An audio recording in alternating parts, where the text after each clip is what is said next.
Bei sebenarnya sangat ingin segera meninggalkan labirin karena ia sudah memiliki kesempatan untuk keluar.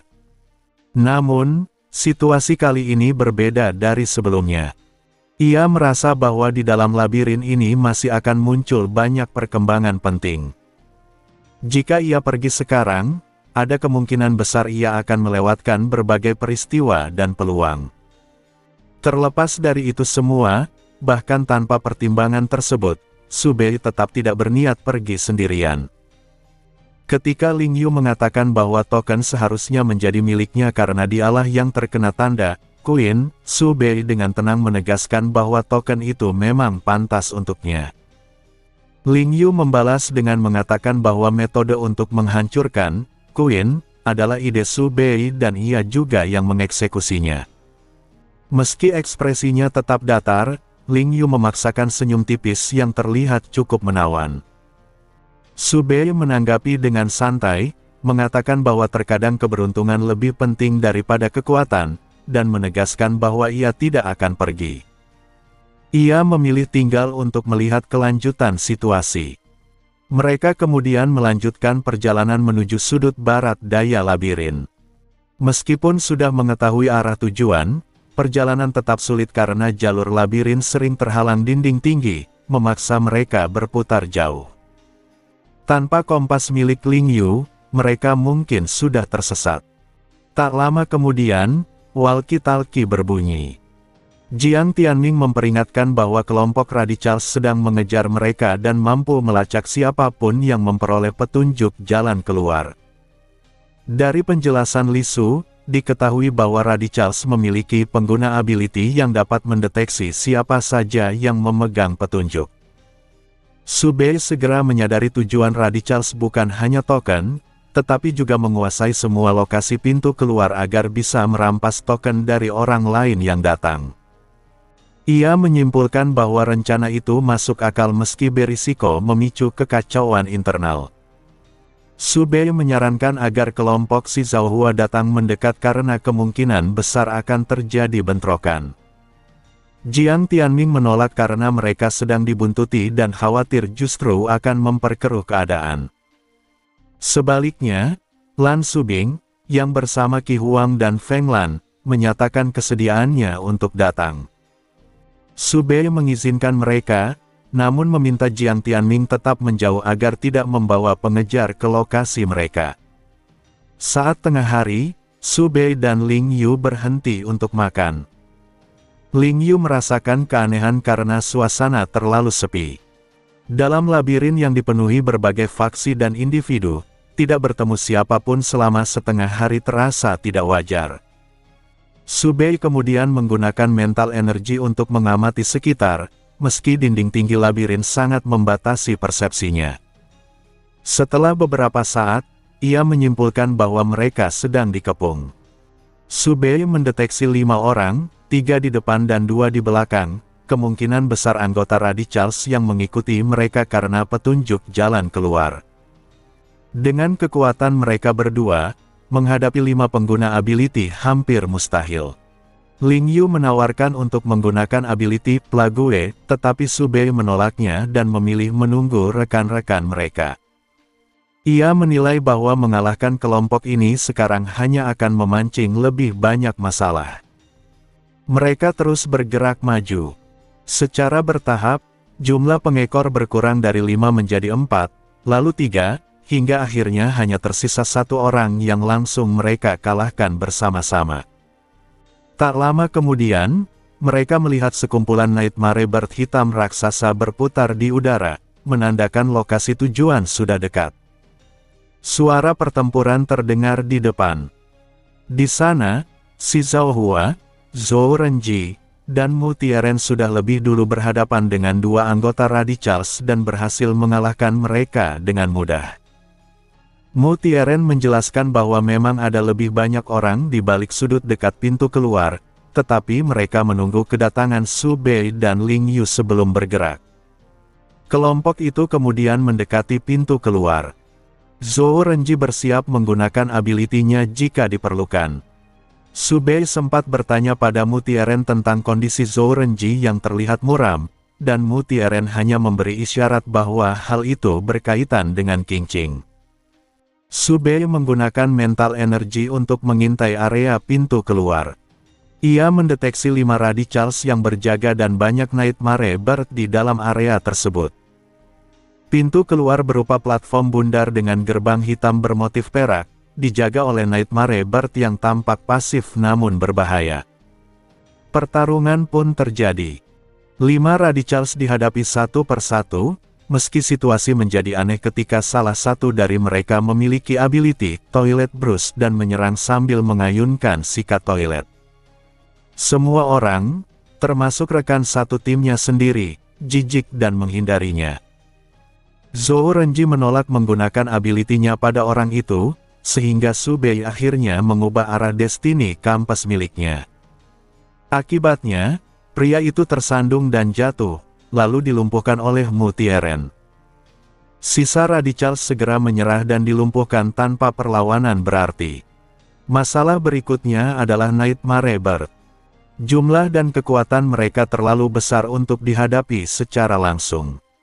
Setelah mempertimbangkan berbagai opsi, si Zhao mengusulkan untuk mengalihkan perhatian burung-burung itu dengan terbang, sementara yang lain segera melarikan diri melalui gerbang. Mu Tieren menolak pengorbanan semacam itu, tetapi Su Bei diam-diam menyesuaikan Destiny Compass si Zhao agar rencana tersebut berhasil tanpa risiko besar. Si Zhao terbang dan memancing Nightmare Bird pergi. Begitu burung-burung itu menghilang, kelompok tersebut segera menuju gerbang. Ling Yu memasukkan token ke dalam celah di tengah gerbang. Gerbang terbuka dan menampilkan angka merah, 5, menandakan 5 orang dapat keluar. Tak lama kemudian, si Zhao kembali dengan selamat, menjelaskan bahwa ia segera turun setelah melihat orang lain terbang ke atas. Semua orang terkejut, menyadari peran Su Bei di balik keberhasilan itu. Saat suasana sedikit mereda, suara Wu Mingbai terdengar melalui walkie-talkie, menyampaikan informasi baru bahwa mekanisme pintu keluar telah berubah sejak 3 hari yang lalu. Mendengar informasi dari Wu Mingbai bahwa pintu keluar telah berubah sejak 3 hari lalu, Su Bei justru merasakan kelegaan aneh. Sejak memasuki different space ini, semua yang mereka alami terasa terlalu lancar, mereka memperoleh token, menemukan pintu keluar, mengalahkan radicals, dan mengusir Nightmare Bird tanpa hambatan fatal. Padahal, tingkat kesulitan different space ini seharusnya jauh lebih brutal dan penuh konflik besar.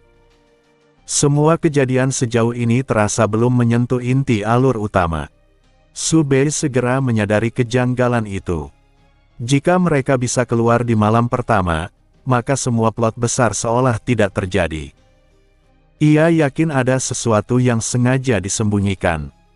Titik kecurigaannya menguat saat mendengar bahwa perubahan gerbang terjadi tepat 3 hari lalu, hari yang sama ketika mereka meninggalkan akademi. Dengan Black Flash yang sudah mengincar mereka dan mengetahui rute perjalanan mereka, keterkaitan ini terlalu rapi untuk disebut kebetulan. Dalam dunia seperti ini, setiap kebetulan hampir pasti adalah bagian dari skema yang disengaja.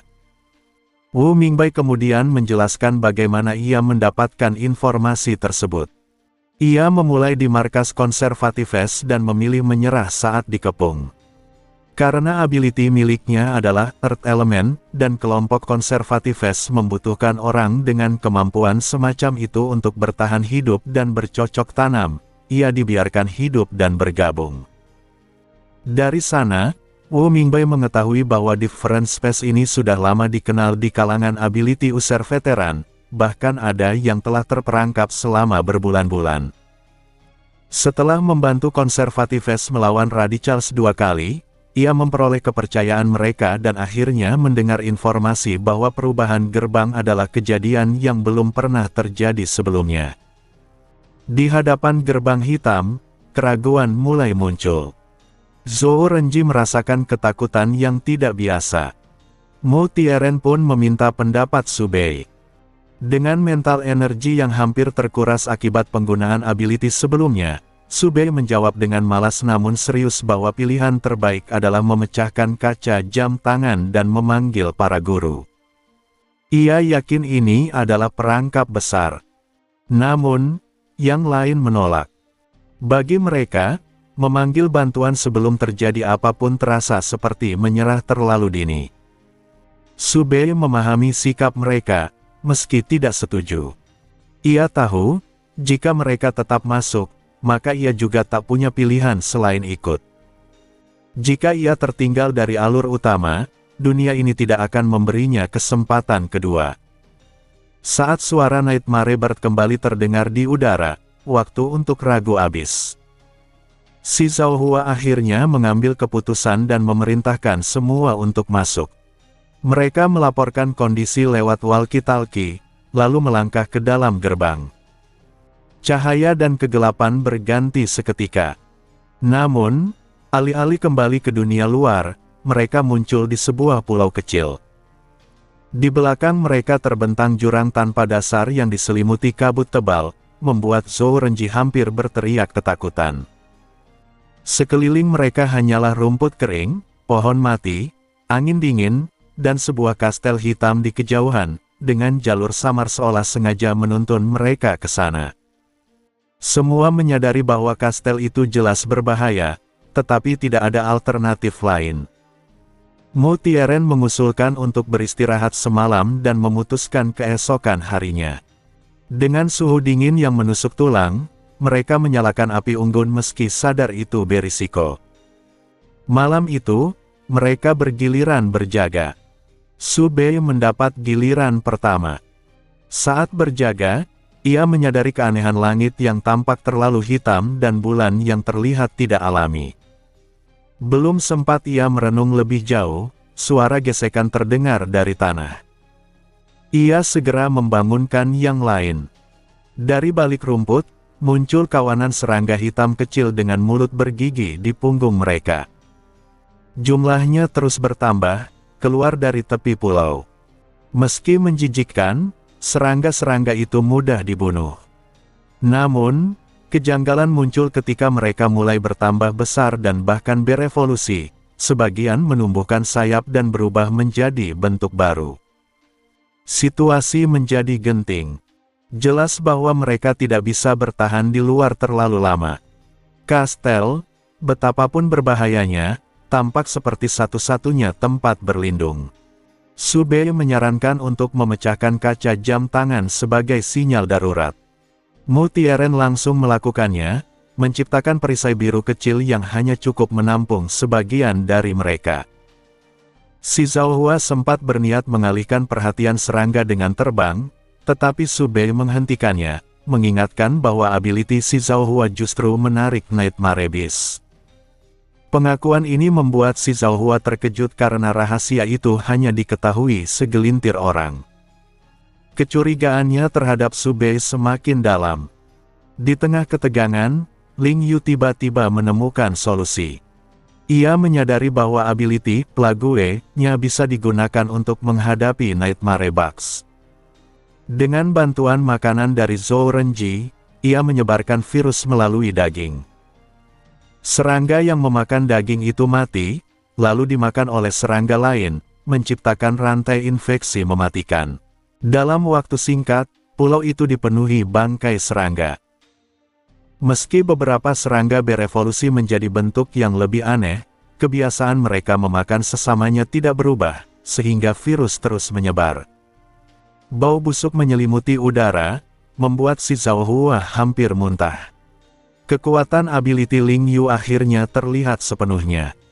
Ia berhasil memusnahkan kawanan musuh dalam jumlah besar sendirian, membuktikan mengapa Plague disebut sebagai ability mesin perang.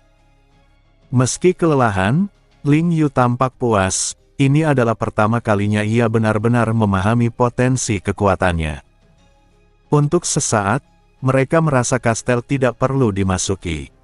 Namun si Zhao Hua tetap waspada, yakin bahwa dalang di balik semua ini tidak akan membiarkan mereka bertahan dengan mudah di luar. Perkiraannya terbukti. Tak lama kemudian, gelombang baru Nightmare Bugs muncul, kali ini berbentuk seperti semut, tidak memakan bangkai sesamanya, dan langsung menyerbu ke arah mereka. Zhou Renji terkejut ketika mengetahui bahwa Nightmare Bugs yang baru telah berubah spesies. Ia segera menoleh ke Ling Yu dan bertanya apakah masih ada virus lain yang bisa digunakan, mengingat serangga-serangga ini tidak memakan bangkai. Ling Yu menjawab bahwa ia sudah tidak memiliki pilihan lain. Ia menjelaskan bahwa virus miliknya berasal dari dua sumber, pengumpulan virus nyata yang membutuhkan kontak fisik, pemahaman mekanisme, serta mental energi besar. Dan virus hasil kultivasi ability yang terbentuk otomatis melalui pemahaman, lebih hemat mental energi dan memiliki efek beragam. Virus yang ia gunakan sebelumnya adalah hasil pemahaman yang efektif pada semua serangga, dan itu satu-satunya yang ia siapkan. Si Zhaohua memutuskan agar mereka bertahan sedikit lebih lama lalu masuk ke kastel. Ia mengingatkan semua untuk tidak menggunakan ability agar mental energi disimpan untuk kondisi di dalam kastel. Yang lain setuju dan hanya menyerang dengan obor. Namun serangga terus berdatangan dan obor semakin tidak efektif. Si Zhaohua dan Su Bei berlindung di balik shield milik Mutiaren yang melindungi 3 orang lainnya. Beruntung, Nightmare Bugs hanya menyerang target terdekat dan tidak cukup cerdas untuk memutar ke belakang shield. Setelah setengah jam kebuntuan, shield belum retak, tetapi tekanan mental meningkat. Nightmare Bugs menumpuk hingga setengah meter di depan shield, dengan individu terbaru seukuran telapak tangan. Zhou Renji nyaris muntah dan bertanya apa yang akan terjadi jika shield pecah. Tidak ada yang pernah melihat shield hancur. Jika pecah tiba-tiba, serangga akan menerjang karena inersia, dan 3 orang di dalam shield akan menerima dampak terburuk. Ling Yu pun pucat membayangkan hal itu dan memutuskan mereka harus masuk ke kastel. Saat 3 orang di depan menarik perhatian serangga, 2 di belakang bergerak menuju pintu kastel. Tepat ketika mereka tiba, pintu terbuka dengan sendirinya. Lampu-lampu menyala berlapis-lapis hingga aula tampak terang. Si Zhaohua merasa firasat buruknya terbukti, ini jelas jebakan. Begitu Mutiaren dan yang lain mencapai pintu, kelimanya masuk bersama. Pintu kemudian menutup keras dan tidak bisa dibuka kembali. Zhou Renji panik, menyadari mereka terperangkap. Su Bei dengan santai mengeluarkan permen lollipop dari storage bag dan memakannya untuk mengembalikan fokus karena kelelahan mental energi. Tanpa diduga, yang lain juga menerima tawarannya, menghabiskan stok permen. Setelah gula bekerja, Su Bei mulai mengamati sekitar. Aula kastel sangat mewah dan kosong, tanpa orang, makhluk, atau perbekalan. Di bagian belakang terdapat 5 tangga sempit, masing-masing hanya cukup untuk 1 orang, dengan papan bertuliskan bahwa setiap tangga hanya mengizinkan 1 orang lewat. Zhou Renji mengejek aturan itu dan nekat menaiki 1 tangga. Ketika turun kembali, ia terbentur dinding transparan dan menyadari adanya penghalang tak terlihat. Si Zhaohua mengonfirmasi hal itu dan menyimpulkan bahwa aturan 1 orang per tangga memang mutlak. Su Bei memutuskan agar semua memilih 1 tangga dan naik, karena bertahan di aula juga berisiko. Mereka sempat menunggu berharap bantuan guru datang, tetapi ketika beberapa serangga merayap masuk dari bawah pintu, mereka tak punya pilihan. Masing-masing memilih tangga dan berpisah. Sebelum berpisah, Su Bei memeriksa Destiny Compass semua orang dan memastikan penunjuknya normal. Setelah sendirian, ia memeriksa miliknya sendiri dan melihat penunjuk kecilnya agak ke kiri namun masih di tengah. Ia lalu menghabiskan sisa mental energi untuk menggeser penunjuk kecilnya ke kiri paling ujung, meski pergeseran dari kanan ke kiri memakan mental energi jauh lebih besar. Ia menilai langkah ini akan membuatnya melewati tahap ini dengan aman, tanpa perlu pertumbuhan ala protagonis. Su Bei naik dengan santai. Di lantai 2, ia menemukan sebuah platform luas dengan sofa dan meja kopi yang menyisakan beberapa irisan apel. Tidak ada siapapun. Lantai 3 dan 4 juga kosong. Di lantai 5, lantai teratas, keadaannya tetap kosong namun terasa nyaman seperti tempat beristirahat. Mempercayai penunjuknya, Su Bei berbaring di sofa dan tertidur. Ia terbangun oleh suara lembut Yelin dan mendapati dirinya kembali di penginapan kemarin. Feng Lan terbaring pingsan di sampingnya. Tak lama kemudian, Meng Huai dan Lei Zhen masuk. Dari percakapan mereka, Su Bei menyimpulkan bahwa kejadian di kastel adalah sebuah ilusi. Yelin membenarkan dan menjelaskan bahwa Su Bei keluar dari ilusi karena tertidur di dalamnya. Ia mengapresiasi tindakan Su Bei yang tampaknya sudah menebak hal itu. Meng Huai menanyakan bagaimana Su Bei bisa keluar. Su Bei menceritakan pengalamannya secara singkat hingga tertidur di lantai atas. Para guru terdiam. Meng Huai yakin lantai-lantai itu seharusnya berisi musuh, dan Su Bei pasti melakukan sesuatu agar semuanya menghilang.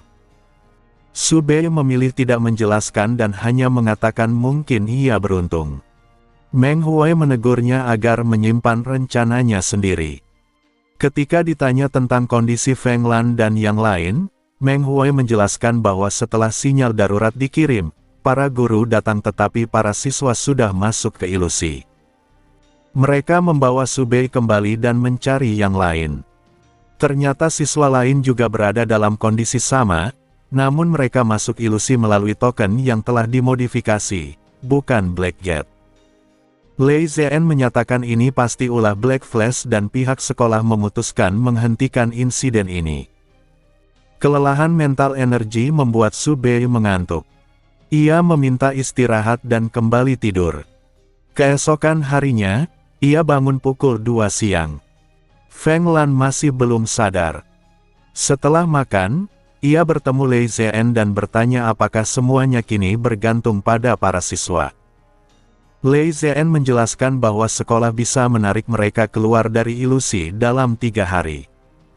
Su Bei menilai ini cukup cepat dan memastikan bahwa sekolah masih mampu menghadapi Black Flash. Sore hari, para siswa mulai sadar satu persatu. Li Su bangun pertama dengan pemahaman baru tentang ilusi sejati. Ia menjelaskan bahwa ilusi sejati menggabungkan realitas dan ilusi tanpa perlu detail sempurna. Meng Huai dan para guru meminta penjelasan pengalamannya. Li Su menceritakan bahwa ia dan Jiang Tianming terkena token berbentuk gajah yang menembus dinding dan pingsan, lalu terbangun di ilusi. Kastel mereka hanya memiliki 2 tangga. Di lantai pertama, mereka melawan Nightmare Beast besar dengan resistansi mental. Di lantai 2, mereka menghadapi pengguna ability ilusi lain dan Li Su sempat kalah sebelum menemukan celah dan menyadari dunia itu mungkin ilusi. Sebagai pengguna ability Illusion, Li Su memahami konsep inti formasi ilusi, sebuah objek mati sebagai jangkar. Ia kembali ke titik awal, menemukan sulur hijau muda di bawah tebing, merusaknya, dan keluar.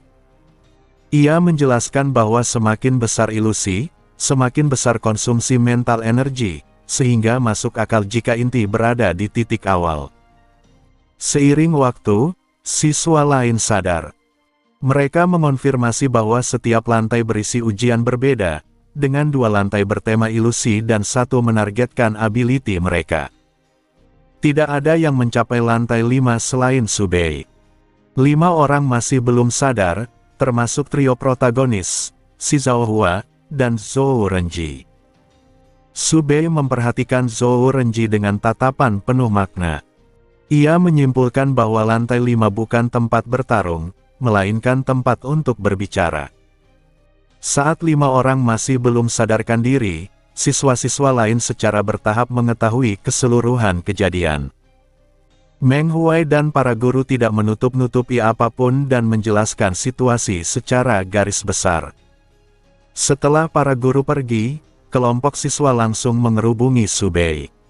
Li Su, yang sebelumnya sudah mencoba menyelidiki Su Bei secara tidak langsung, memilih duduk santai dan menonton.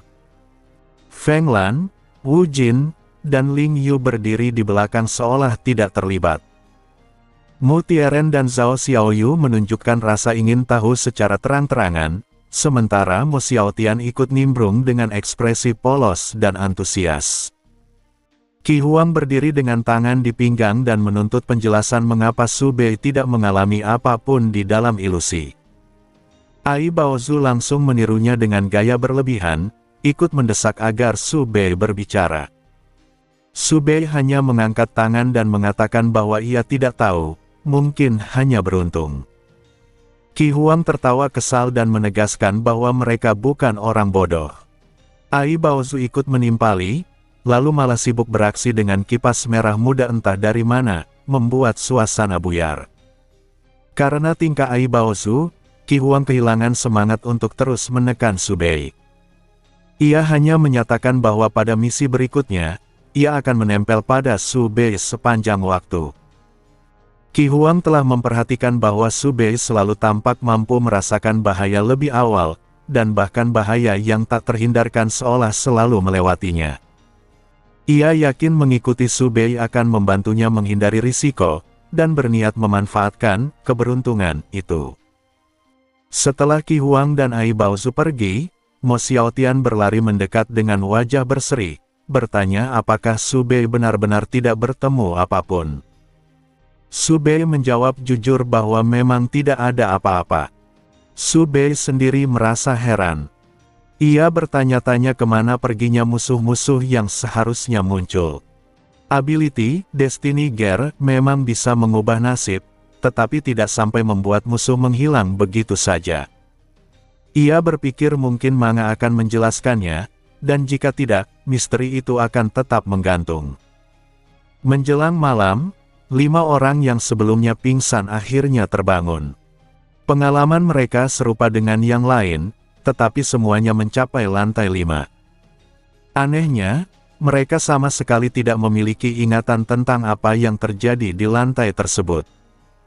Mendengar hal ini, para guru menjadi serius dan mengusir siswa lain, hanya menyisakan 5 orang itu di ruangan.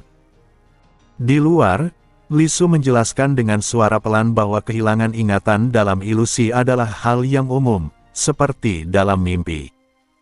Namun, dalam kasus ilusi, hal itu biasanya disengaja. Semua yang mendengar langsung memahami maksudnya, kehilangan ingatan itu kemungkinan untuk menyembunyikan sesuatu. Apa yang terjadi di lantai 5 menjadi hal yang patut dipikirkan. Namun, rasa ingin tahu itu tidak bertahan lama. Seperti remaja pada umumnya, mereka segera kembali ceria. Zhao Xiaoyu tiba-tiba bertanya apakah yang lain bertemu siswa dari Skydome Ability Academy. Ekspresi jijik di wajahnya menunjukkan adanya konflik serius. Banyak yang mengangguk. Kelompok Su Bei sudah pernah bentrok dengan mereka, dan kelompok Li Su juga dikejar radicals akibat ulah Skydome. Namun mereka berhasil mengatasi situasi tersebut. Zhao Xiaoyu menceritakan bahwa siswa Skydome sangat licik. Mereka kemungkinan melacak kelompoknya dengan ability tertentu, lalu menggunakan ability elemen air untuk bergabung dengan kubu konservatives. Karena ability air sangat berguna untuk bertahan lama di different space, mereka diperlakukan seperti VIP dan mulai menyingkirkan orang lain. Zhao Xiaoyu dan Wu Mingbai nyaris terpinggirkan jika bukan karena kemampuan mereka berinteraksi dengan orang lain. Qi Huang dengan marah bertanya apa yang terjadi pada siswa Skydome itu. Zhao Xiaoyu dengan puas menjelaskan bahwa mereka akhirnya diseret pulang oleh para guru dalam keadaan memalukan karena membuat banyak konservatives marah. Ia lalu menguraikan rencana mereka secara detail. Wu Jin berpura-pura sendirian untuk memancing Skydome mengejarnya. Wu Mingbai lebih dulu mengarahkan beberapa radicals, termasuk 2 dari Skydome, ke jalur yang sama. Ketika kedua pihak bertemu dan saling mengenal sebagai sesama siswa Skydome, mereka tampak seolah bersekongkol. Saat itu, Wu Jin dan Wu Mingbai mundur, dan Zhao Xiaoyu memimpin konservatives datang.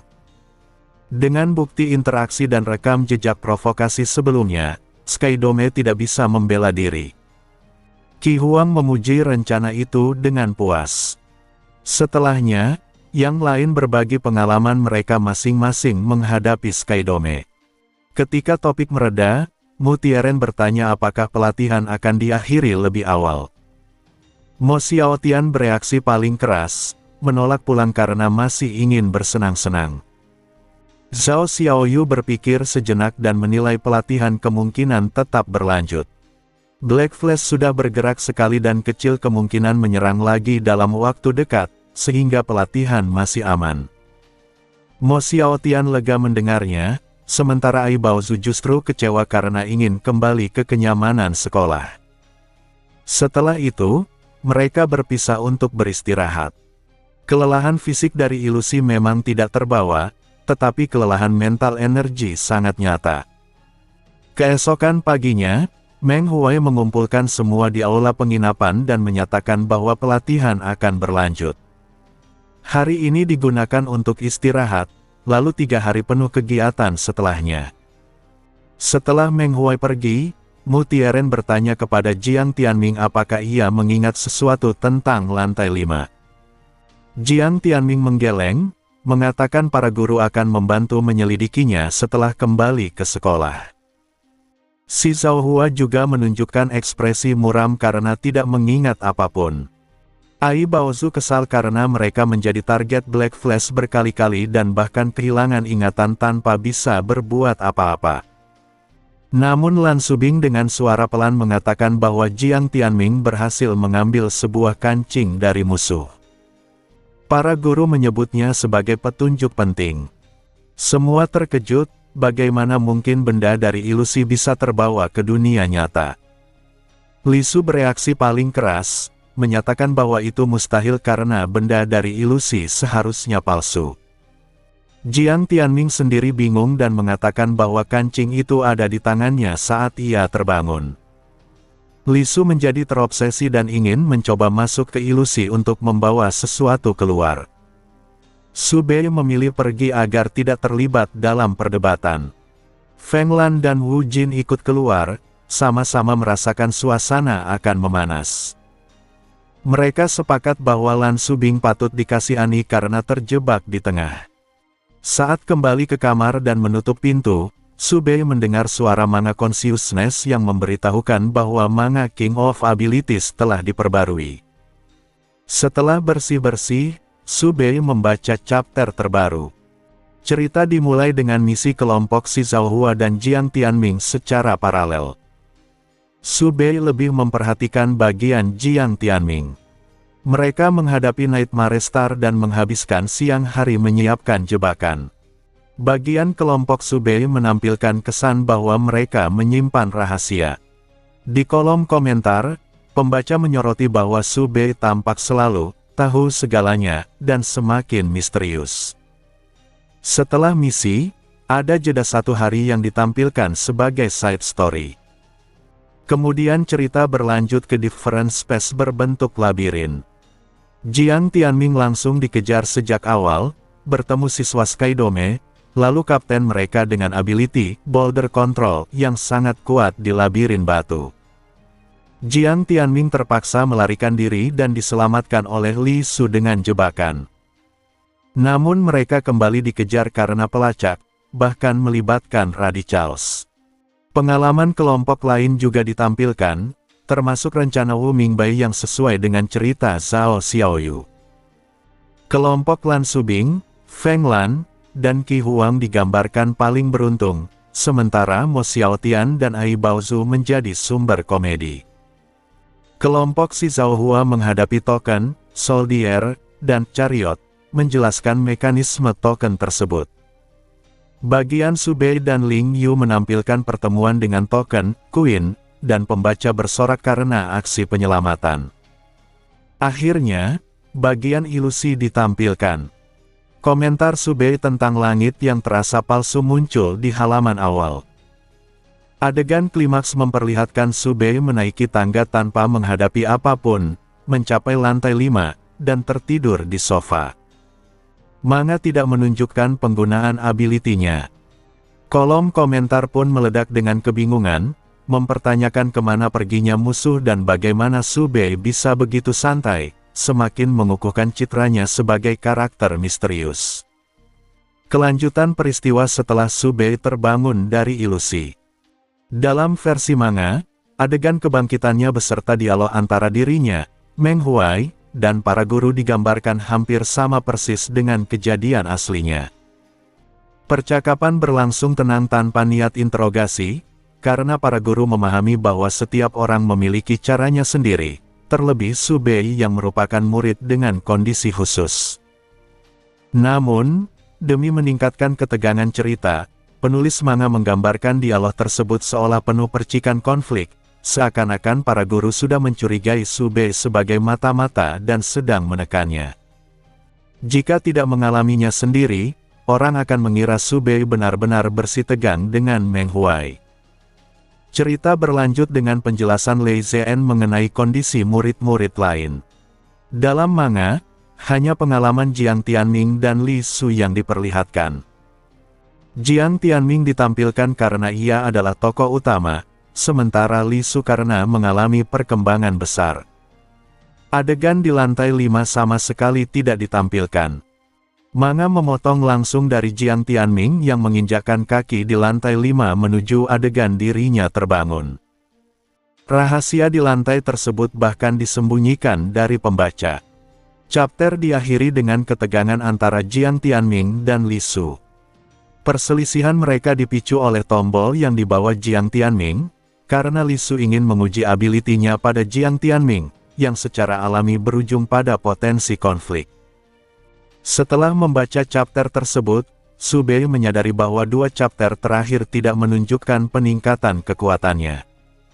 Ia menilai bahwa jika tidak menggerakkan isu identitasnya, waktu akan terbuang sia-sia.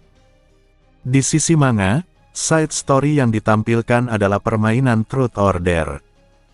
Tidak semua ronde diperlihatkan, hanya bagian-bagian paling menarik.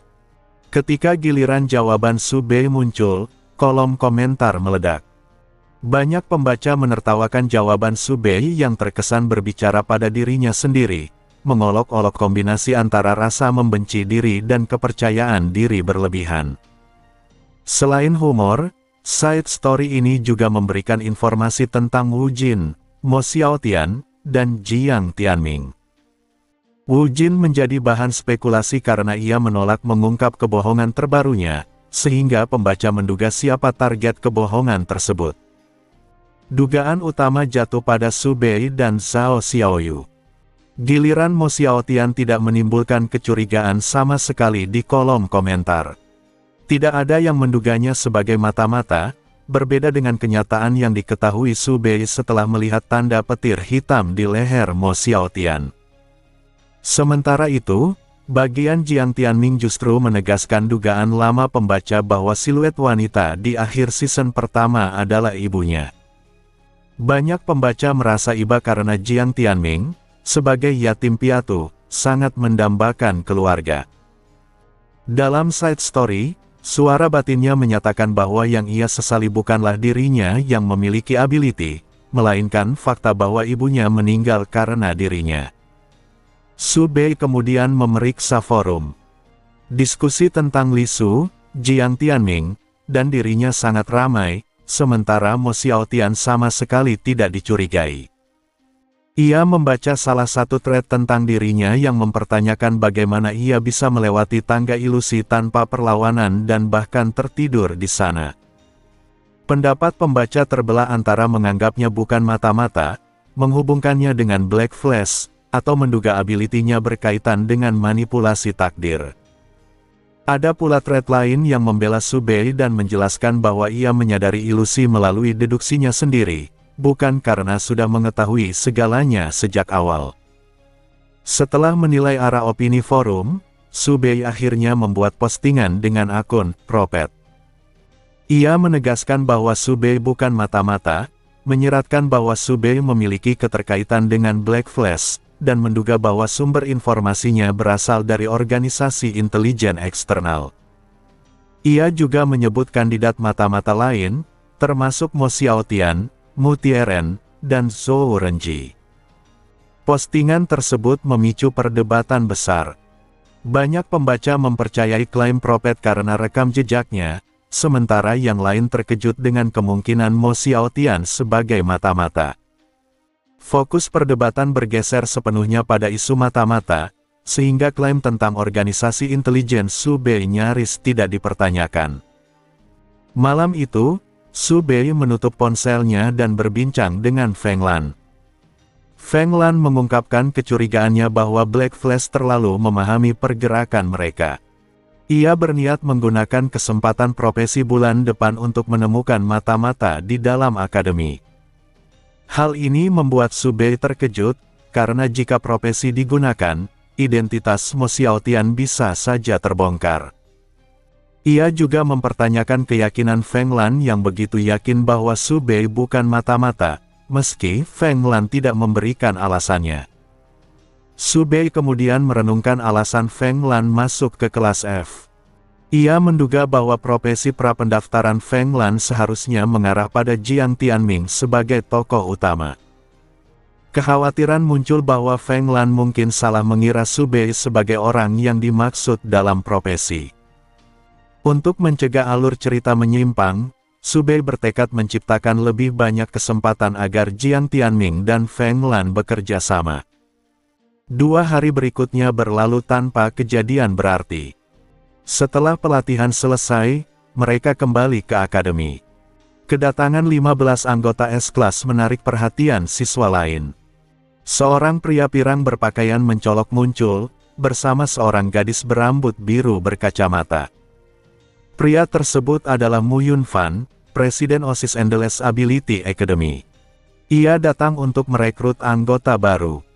Mu Yunfan memperkenalkan peran OSIS, mulai dari pengawasan disiplin, penyelenggaraan acara, hingga pengelolaan staf non-pengajar. Ia juga menjelaskan berbagai keuntungan menjadi anggota OSIS, termasuk poin bulanan, wewenang lebih besar, serta peluang karir di akademi dan pemerintah ability. Syarat utama bergabung adalah telah mengikuti setidaknya 1 pelatihan, sehingga anggota S-kelas memenuhi kriteria tersebut. Setelah gadis berambut biru bernama Xiaomen meninggalkan ruangan, Mu Yunfan mulai berbicara di luar naskah dengan gaya berlebihan. Meng Huai segera menghentikannya dengan ancaman melaporkan ke Direktur Gao. Mu Yunfan pun buru-buru mengakhiri presentasi dan kabur, bahkan sempat ditendang oleh Meng Huai saat melarikan diri. Meng Huai menegaskan bahwa meski sikap Mu Yunfan tampak sembrono, kekuatannya sebagai presiden OSIS tidak bisa diremehkan. Dengan waktu kelas hampir habis, Meng Huai membatalkan pelajaran hari itu dan hanya berpesan agar para murid berdiskusi tanpa mengganggu kelas lain. Setelah Mu Yunfan dan rombongannya pergi, suasana kelas benar-benar menjadi ramai. Orang pertama yang angkat bicara adalah Mo Xiaotian, yang dengan antusias menyatakan bahwa Presiden Mu terlihat sangat menarik dan ia juga ingin bergabung dengan OSIS.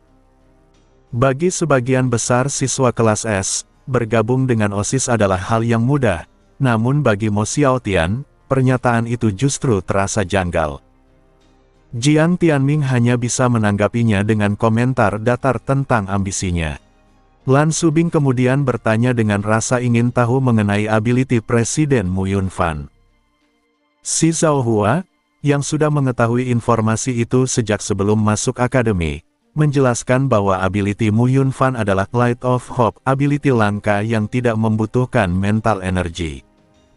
Selama di dalam hatinya masih ada harapan, ia dapat mengerahkan ability tersebut. Penjelasan ini membuat semua orang terdiam, hingga Lan Subing akhirnya mengungkapkan kesimpulan bersama bahwa ability tersebut seperti kecurangan. Si Zhao Hua menambahkan bahwa ability itu memiliki kelemahan besar, begitu rasa putus asa muncul, kekuatannya akan menurun drastis. Meski begitu, tidak ada yang meragukan betapa kuatnya ability tersebut. Percakapan berlanjut pada rencana bergabung dengan OSIS. Si Zhao Hua menyatakan niatnya untuk mendaftar, dan Zhao Xiaoyu langsung menyusul. Ia sudah lama merencanakan jalur masa depannya dengan memanfaatkan status kelas S untuk bergabung dengan OSIS lebih awal, lalu bertahan di akademi sebagai staf pengajar di kemudian hari. Pada akhirnya, diputuskan bahwa mereka akan pergi bersama ke OSIS 2 hari kemudian, sementara waktu yang tersisa digunakan untuk mencari informasi departemen dan menyiapkan laporan pendaftaran. Tidak semua tertarik bergabung. Su Bei, Wu Jin, dan Lan Subing tidak memiliki minat sama sekali, namun mereka juga tidak menentang keputusan mayoritas. Bahkan Su Bei sendiri menganggap tidak ada salahnya mengetahui lebih banyak tentang OSIS, mengingat alur cerita manga jelas akan melibatkan mereka di masa depan. Seiring berakhirnya ekspedisi pelatihan pertama, beban pelajaran meningkat dan 2 mata pelajaran baru ditambahkan. Yang pertama adalah pertolongan pertama di alam liar, diajarkan oleh Yelin, karena kelas S tahun ini tidak memiliki satu pun ability penyembuhan murni. Yang kedua adalah identifikasi ability, diajarkan oleh Lei Zhen, yang membahas item ability, Nightmare Beast khusus, dan organisasi ability. Mata pelajaran ini hanya diberikan kepada kelas S karena tingkat bahayanya dan pentingnya pengetahuan tersebut. Dalam pertandingan arena hari kedua, Li Su akhirnya bertarung dengan Jiang Tianming.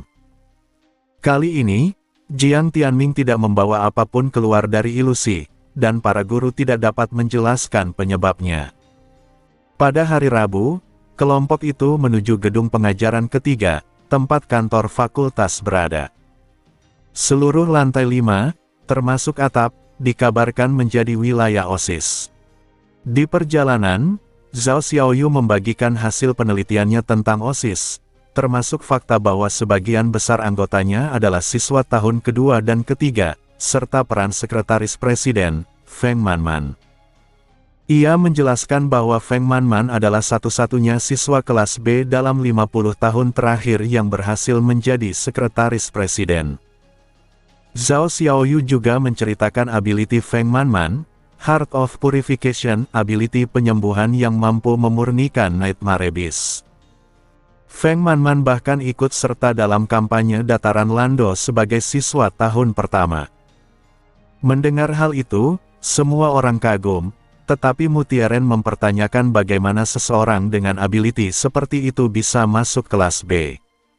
Wu Jin menjawab singkat bahwa alasannya adalah mental energy, lalu menambahkan bahwa Feng Manman menggunakan life force sebagai gantinya.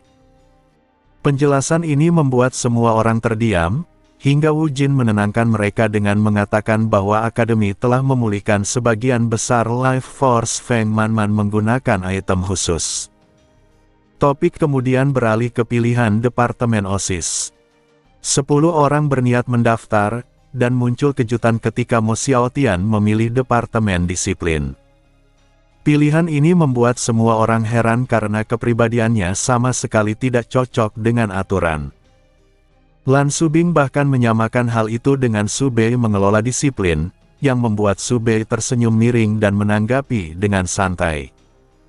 Di balik candanya, Su Bei diam-diam merenungkan keputusan Mo Xiaotian dan menanyakan kepada Manga Consciousness apakah langkah tersebut merupakan plot penting. Jawaban yang ambigu membuat Su Bei menyimpulkan bahwa peran Mo Xiaotian di Departemen Disiplin dirancang untuk memicu pengungkapan identitasnya di masa depan. Namun, Su Bei memilih untuk tidak campur tangan. Sesampainya di ruang 521, mereka bertemu Zhang Sheng, Feng Manman, dan seorang perempuan berambut coklat bergelombang. Aplikasi mereka diterima dengan sikap profesional, meski diselingi candaan. Feng Manman menjelaskan bahwa bergabung sekarang berarti akan sangat sibuk karena ujian tengah semester dan acara mendatang.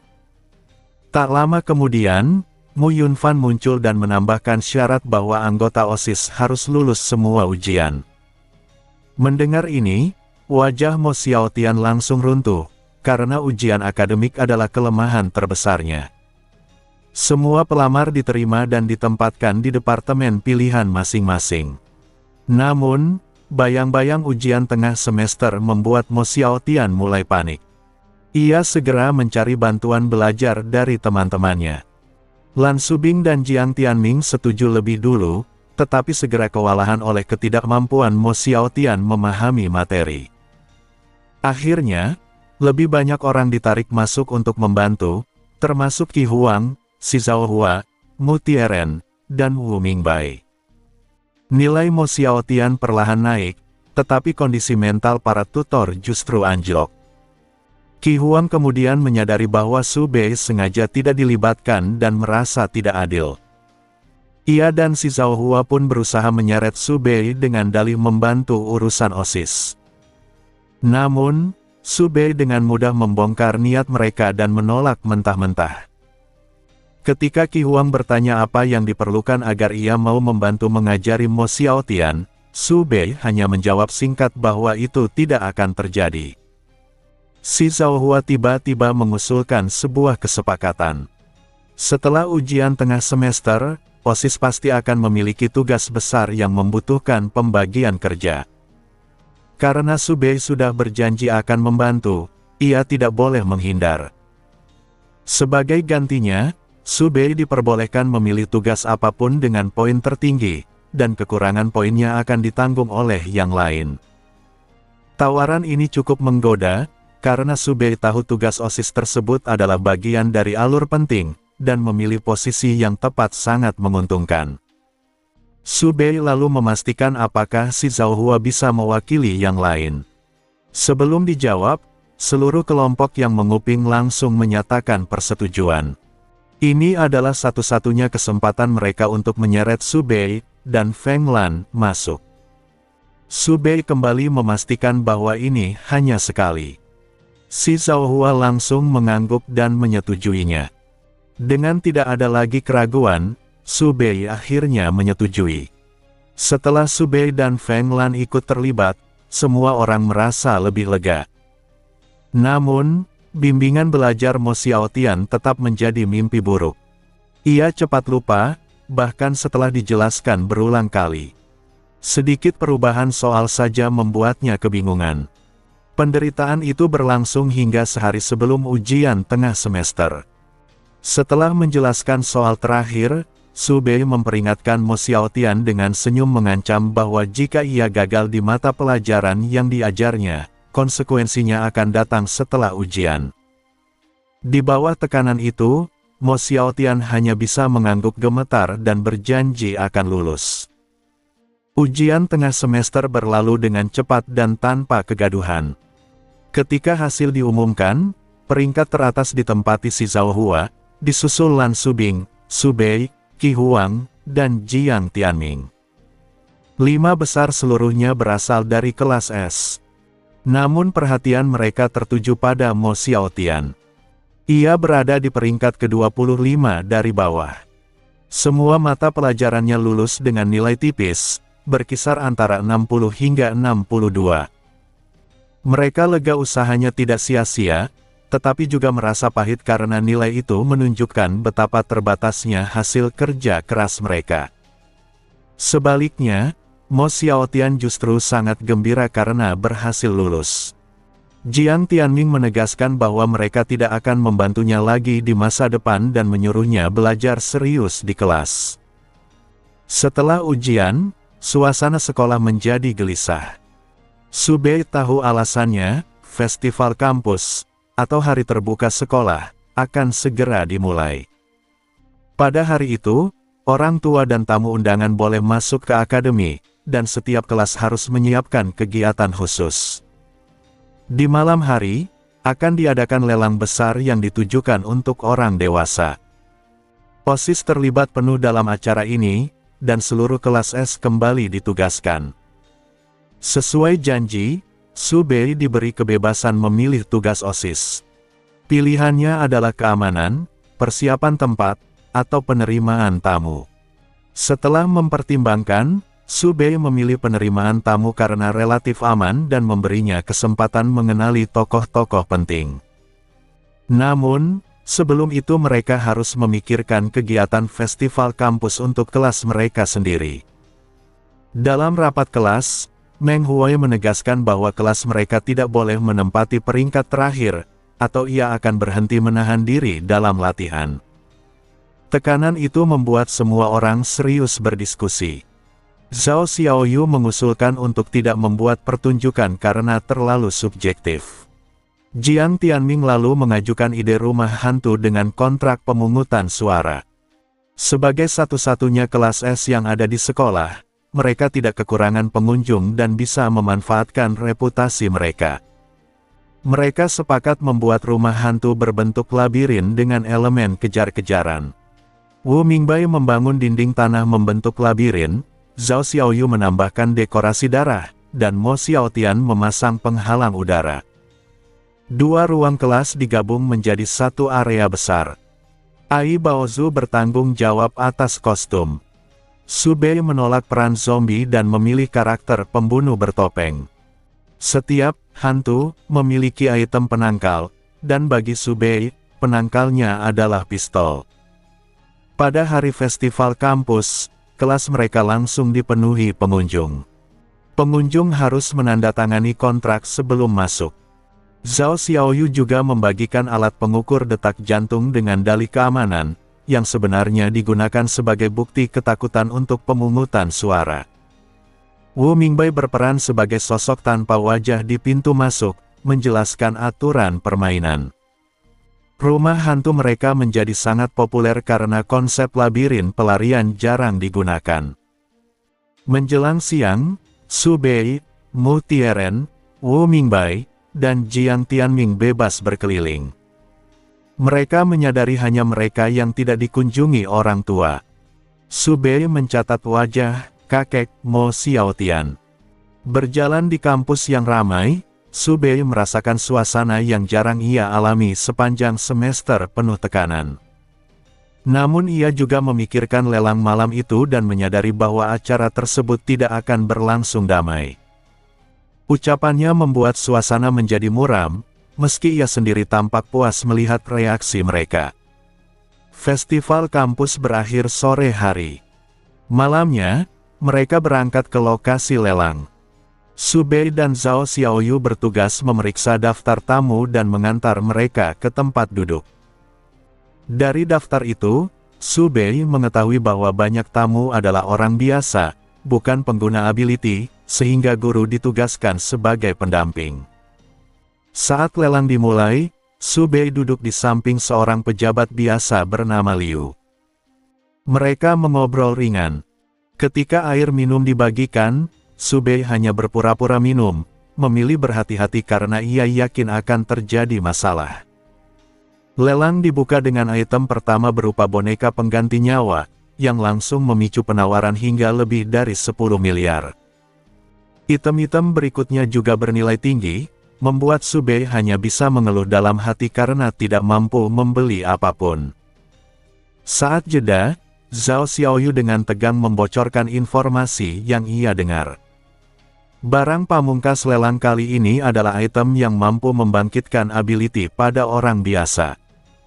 Ucapan Zhao Xiaoyu tentang item pamungkas yang mampu membangkitkan ability pada orang biasa mengejutkan semua orang.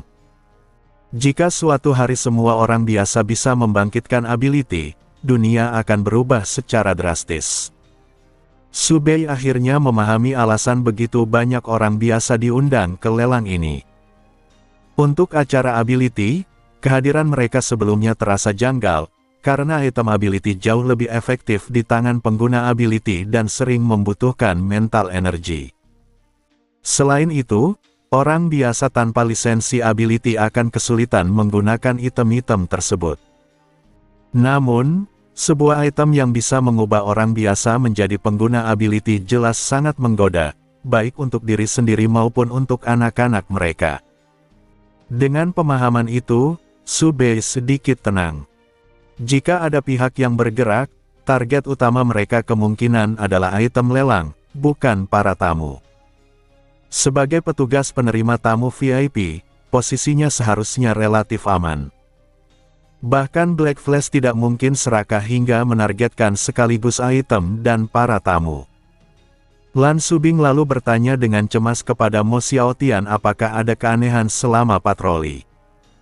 Jika sesuatu terjadi di lelang sebesar ini, dampaknya akan mencoreng seluruh dunia ability. Mo Xiaotian menggeleng bingung, tetapi Mu Tieren yang juga berpatroli menyatakan ada yang tidak beres. Sebagian besar guru patroli sudah pergi.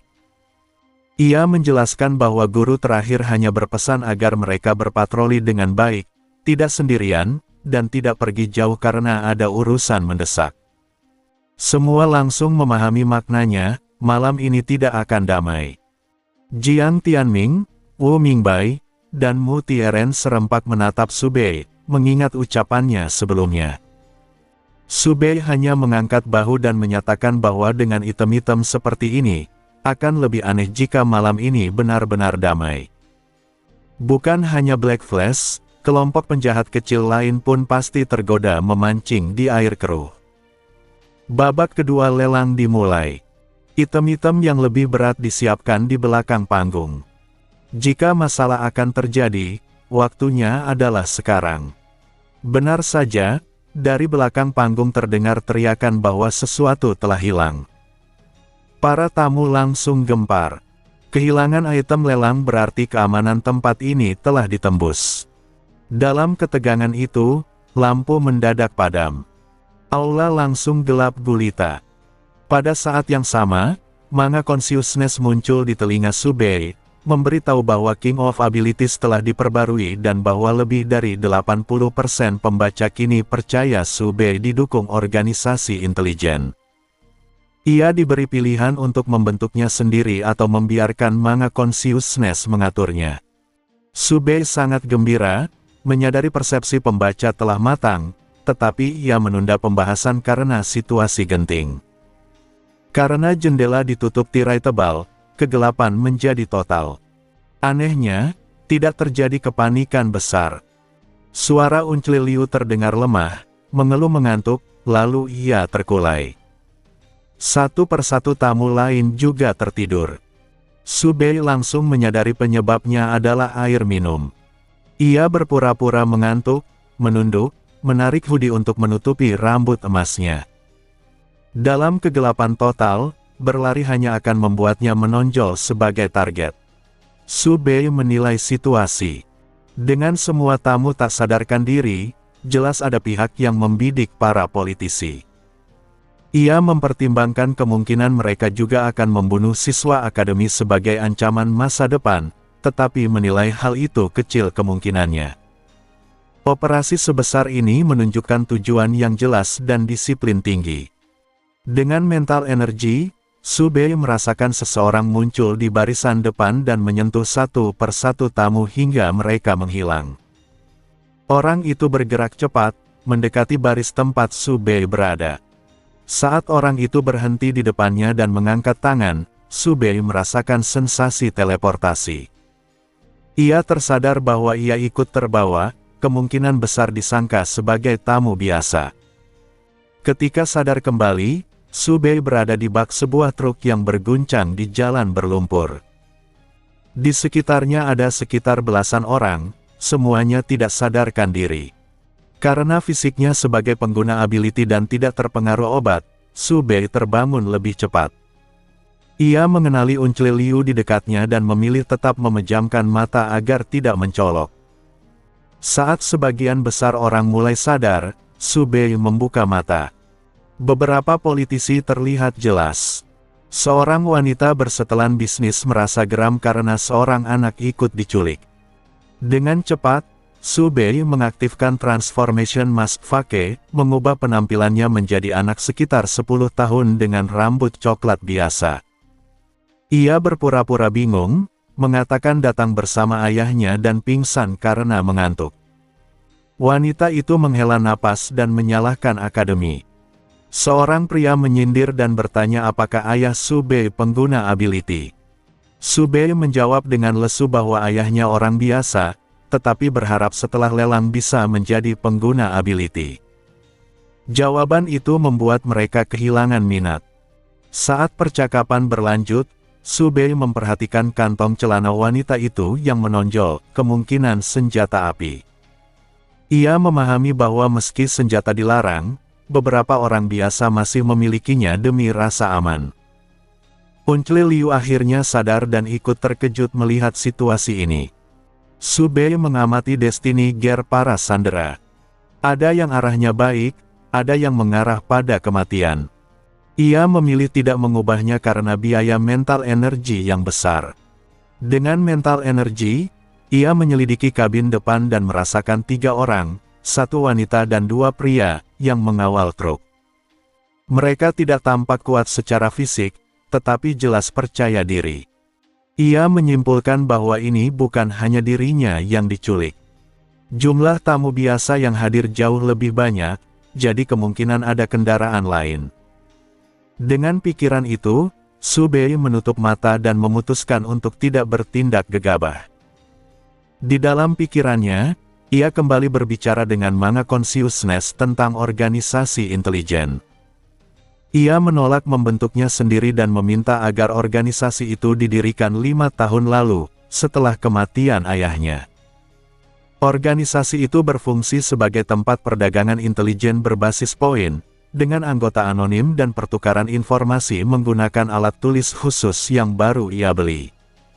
Ia bahkan meminta agar kepemilikan item tersebut dibuat membentuk lingkaran tertutup untuk mengurangi risiko.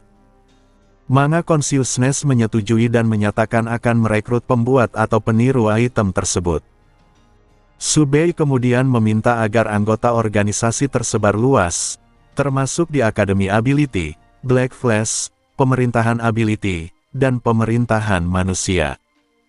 Permintaan itu ditolak sebagai tidak realistis. Manga Consciousness menegaskan bahwa untuk berdagang intelijen, Su Bei harus memiliki sesuatu yang setara untuk ditawarkan. Penculikan para tamu lelang dan perkembangan rencana organisasi intelijen yang tengah dipikirkan oleh Su Bei. Su Bei menyadari bahwa rencananya membentuk organisasi intelijen masih memiliki kekurangan mendasar.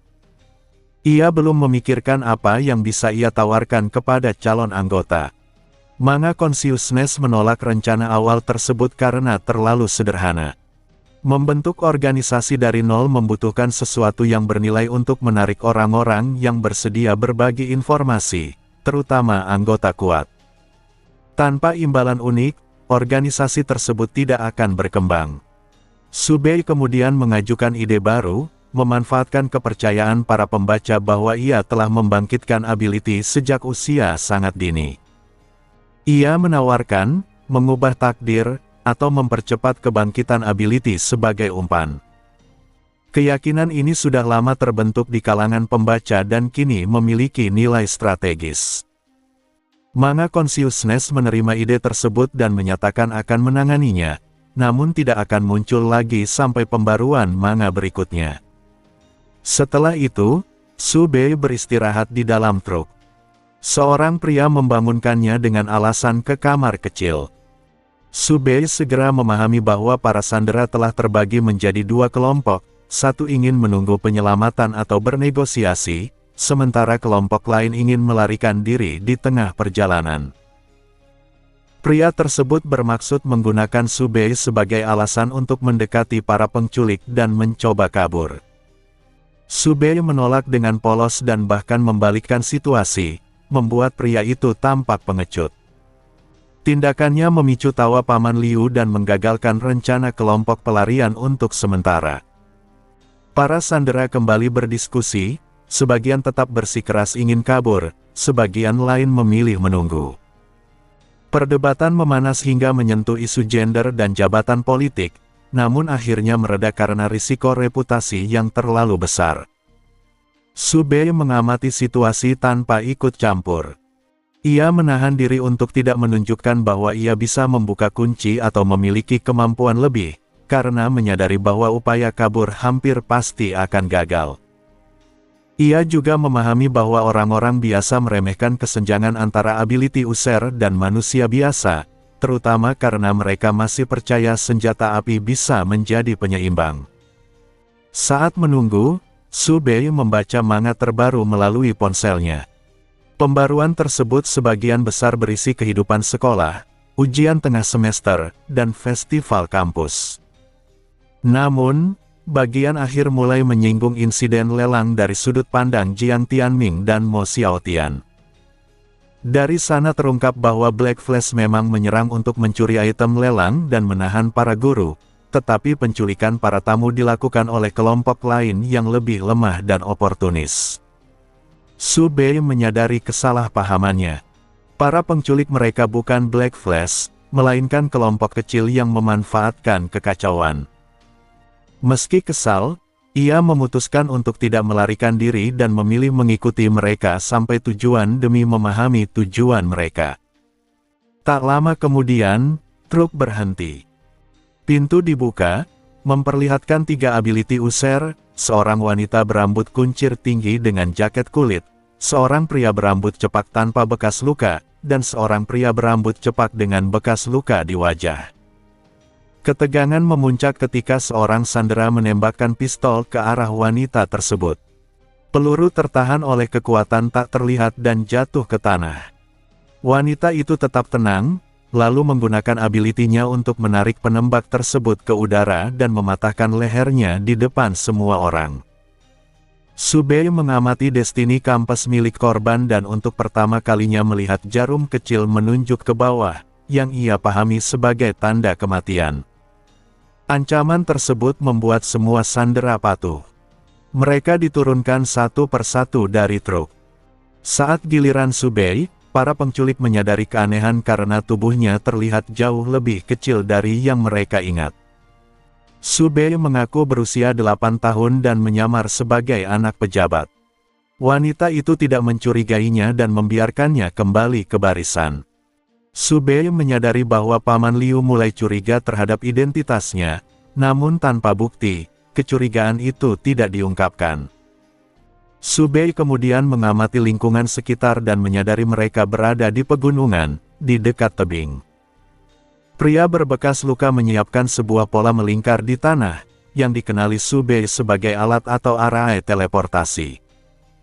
Setelah semuanya siap, wanita tersebut memerintahkan seluruh sandera untuk berdiri di dalam lingkaran itu, sambil mengancam akan mendorong siapapun yang membuat masalah ke jurang.